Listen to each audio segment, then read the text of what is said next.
पलामू के जिला भाजपा कार्यालय में भारतीय जनता पार्टी के द्वारा घोषणा पत्र सुझाव अभियान के तहत एक कार्यक्रम आयोजित किया गया, जिसमें मुख्य रूप से भाजपा नेता अमर कुमार बावड़ी सहित पार्टी के गणमान्य नेता मौजूद थे। इस दौरान पार्टी के नेताओं ने विपक्ष दल को निशाने में लेते हुए कहा कि वर्तमान सरकार ने अपने घोषणा पत्र में किए वादों को पूरा नहीं किया है।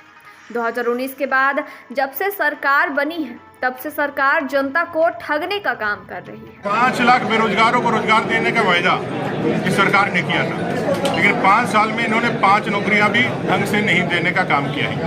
अब अंतिम समय में जब यह बहाली निकाला तो 2 साल पहले था, लेकिन बहाली का दौड़ ले रहा है 2 महीने पहले। मेरा राज्य सरकार से सीधा प्रश्न है कि भाई जनवरी, फरवरी, नवंबर, दिसंबर ये अनुकूल समय होता है किसी भी दौड़ को कंडक्ट कराने के लिए। आप सिर्फ युवाओं के आक्रोश के दबाव में 500 वैकेंसी का बहाली पूरा करने के लिए 10 जाने ऑलरेडी आपने ले लिया है। जो मौतें हुई हैं उन मौतों का आपने कोई पोस्टमार्टम नहीं कराया है।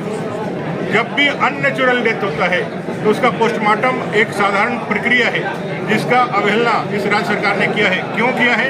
अगर काउज ऑफ डेथ पता चल जाएगा तो इस सरकार को कटघरे में खड़ा करने का मौका मिलेगा और ये राज्य सरकार को जवाब देना होगा। लेकिन इसको जवाब देना होगा कि भाई आपने क्यों उनका पोस्टमार्टम नहीं कराया, क्यों भादों की इस उमस भरी गर्मी में 10 किलोमीटर दौड़ का आयोजन करके जो मेडिकल प्रोटोकॉल होता है उसका पालन आपने नहीं किया। और पलामू के अंदर जहां आप दौड़ करा रहे हैं, आपके पास कोई ग्राउंड नहीं है, वो कंक्रीट और जो है वो जो मैं कह सकता हूं कि जो कंक्रीट है और उस पे जो है बालू, उस पे लोगों को दौड़ने के लिए आपने बात किया है। राज्य का युवा बेरोजगारी का ऐसा दंश झेल रहा है कि अपनी जान की बाजी तक लगाने के लिए तैयार है।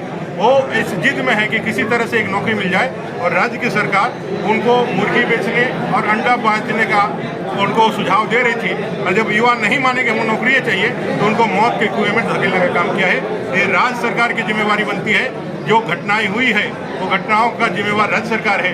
उन मौतों के ऊपर जो मुआवजा और उनके परिवार को एक नौकरी यह भारतीय जनता पार्टी डिमांड करती है। और मैं आज एक जो मृत्यु हुई है, दुखद मृत्यु हुई है यहाँ छतरपुर का या पलामू का, आज उनके परिवार से भी मिलने के लिए जाऊंगा और इस राज्य सरकार के इस फेलियर को जनता के सामने रखूंगा।